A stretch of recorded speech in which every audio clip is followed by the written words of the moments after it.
All right. The plum tree. Well, it's all in the fire pit now. It did have a plum on it. When we look from the other side, I think it's easier to locate. But every single branch had black rot on it. There might still be more. This is haskap. It's a very intertwined line of food, but oh, I see cherries there too. That's great. So let's have a look around. At least to increase some air circulation, because the haskap isn't helping, but you know, at least to increase some air circulation while I'm monitoring it for the next week or so. After I got the worst of it off, I went and harvested rhubarb. And I turned this rhubarb into a mulch to go over top of the copious quantities of bull thistle that keeps coming up here that I may actually have to get out spray for. I'm very annoyed, but is what it is, I suppose. But for now, I'm just trying to use rhubarb as a mulch. Should probably keep the deer back a bit too. I can see here that my northern bay took, so that's nice. This is the first year the cherry's done anything, so I'm really excited about that. And they are sweet cherries. I just had some for what I can reach. I'm gonna have to get a cherry harvester. So, what does a rhubarb harvest look like? That's 2 piles out of 3. I carried one up to the front, which I'll also show you.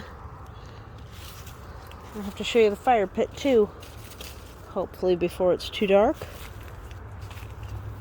Remind me what these are, please. I know I planted them. I feel certain I planted them. Look how big the apples are getting.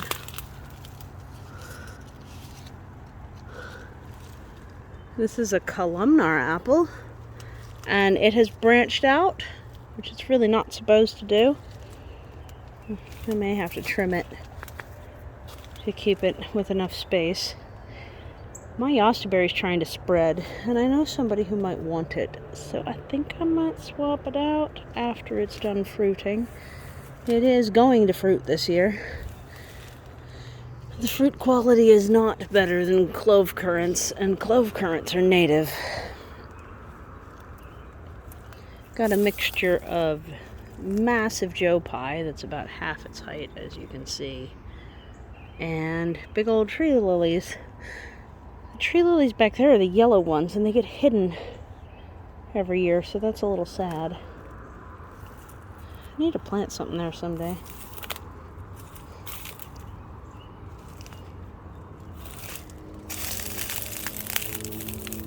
We have the Pittsburgh elder coming, and some of the irises are starting to, you know, be more in need of deadhead than they are in color, but you know, they're short-lived. Yeah, I do have yellow flag iris right there. It's potted, so it's not going to outcompete once I get the... Ooh, I got a black walnut. Beep, beep, beep, beep. Don't want. I don't think it's going to outcompete the... Oh, why do I keep blanking on that? Corn dog plant. The marshy corn dog plant. I keep blanking on it because I got this new medication for migraines that makes me forget words. But that one I keep forgetting more often. That particular word. Starting to have ripe sour cherries, but this will be the last year on that plant, I think. I keep saying that, and I'm 4 years into thinking it's the last year of it.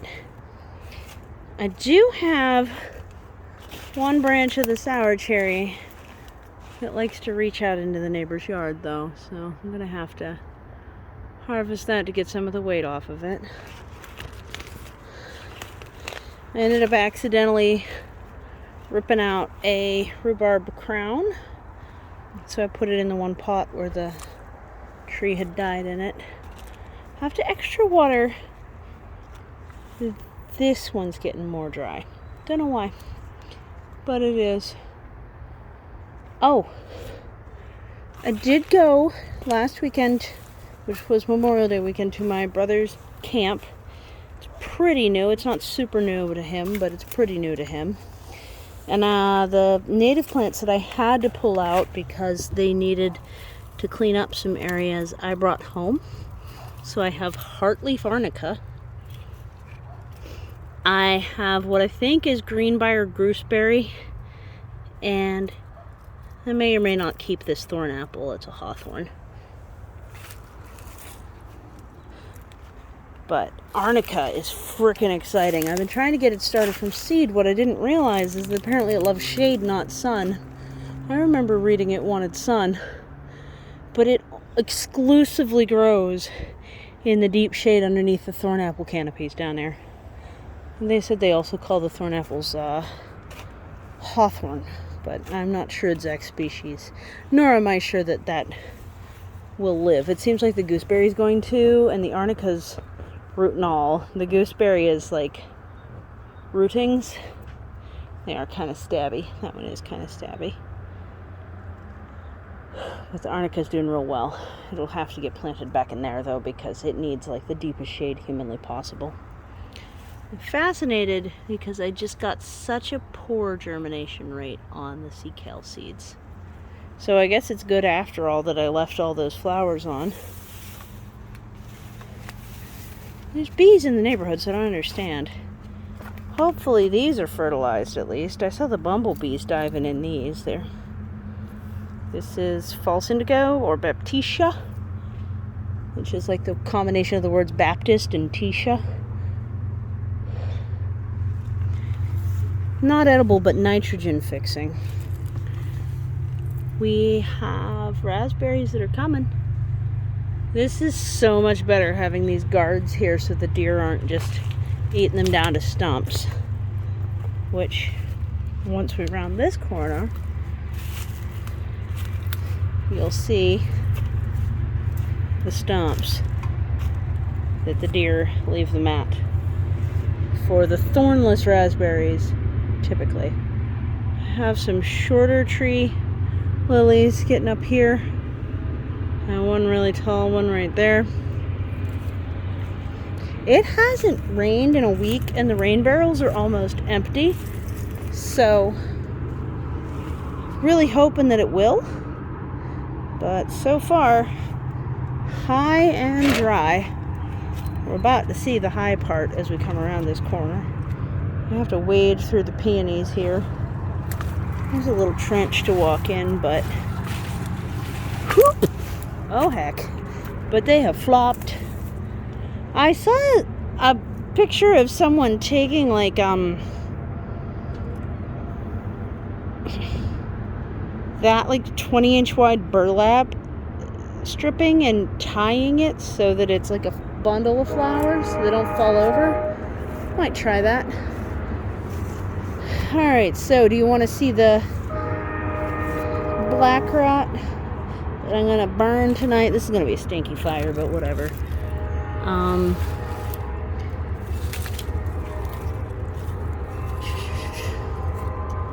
I tried to make sure it was underneath, so I might be stirring up something I shouldn't stir. There's this, whatever those are, which was on the top leaves. It's some sort of bug. And then, here we go. Every single branch had, you see that like wartiness on that? That's not two branches growing near each other. That's a fungal disease taking over the branch. Here's another example of these bumps. There might be more of this coming, so I may have to cut that plum tree the whole way down to the ground, but I'm starting by just monitoring it. And I sterilized my cutting tools with peroxide, so it's a start. Assuming, which I think I probably will end up doing so, but assuming that I do completely pull that plum out, to the left and slightly forward of it, I'm going to plant a nannyberry, because I just got nannyberries and I need a place for it. Got 2 of them, so I'll probably put one up in the hedge line where things are dying and one back there. What was going to be a little quail tractor ended up being instead a little plant protector. This is going really well. I have a American linden or basswood tree baby right there in the bigger pot there. And there's also thornless locust and blackcap raspberries that I need to plant out in there. But I've been finding with that basswood tree that the little seedlings are such delicacies to the chipmunks that they don't really get a chance to even start. So they don't get past that height. So I'm really hoping that being enclosed like that, and this being my 3rd year in a row of trying to grow out a seedling, maybe this time I'll succeed. Who knows? Look at that moon. It is like 4/5 full. So it's not full, but it's 4 out of 5 of the way there. I also enjoyed the pokeweed so much that I might go back and get some more. I'm really hoping I'll see some of my Passiflora incarnata. That is Latin with a Pittsburghese accent. I'm hoping I'll eventually see it bloom, because so far I've only seen it twine and vine. And I did transplant the rootstock apple over there. When I went down the hill into the cliff space, most recently, it was to get plants out from my brother. There was an elderberry down there that he wanted to plant, because it's hyper-local, it's from here specifically. So he wanted to plant it at his camp, because it's within at least this geographic region. And so it's better than purchasing from getting stuff that was grown from hyper-local is better than getting stuff from the stores and the mail order, because that's all kind of monocropping in a way, and this is genetic diversity. I went down there and I got ticks on me, so the cliffside has still got that problem. The upper area did for a long time, and then when I wood chipped it, it actually smothered and I think heat treated. That's a grow light, why it's pink there. And I think heat treated them into death, because I just smothered all the plants that were up here, and this was the worst area, and then an area back there. And then whenever I put all those wood chips down about 12 inches thick, I haven't had them since.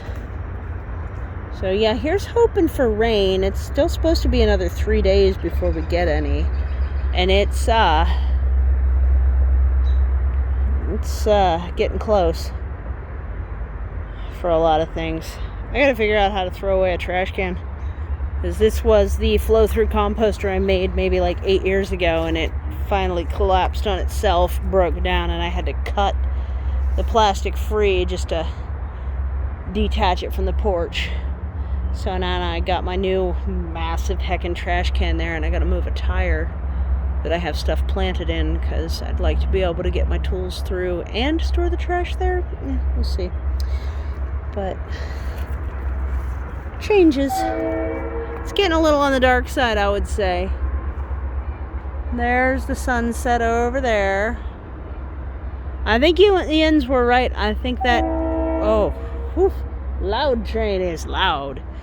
I think this right here is mock orange, and I'm super excited about that. So I am going to go wash my hands because I touched the Blackrot again. And then once the sun's down, I'm going to start a fire here. Fully kill that Blackrot off.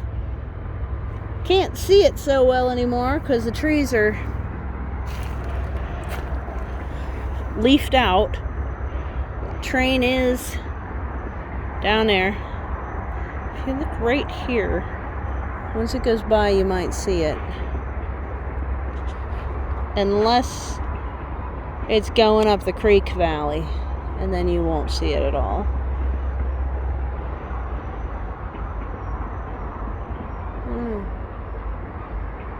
I don't see it.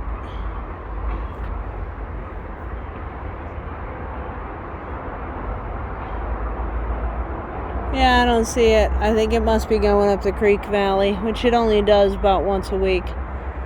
So, must be that time of the week.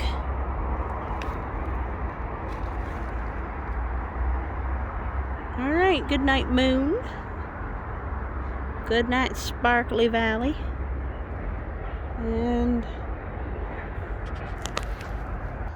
thank you so much for visiting the cliffside. I'm Cliffy. This has been permaculture. Take care. Bye.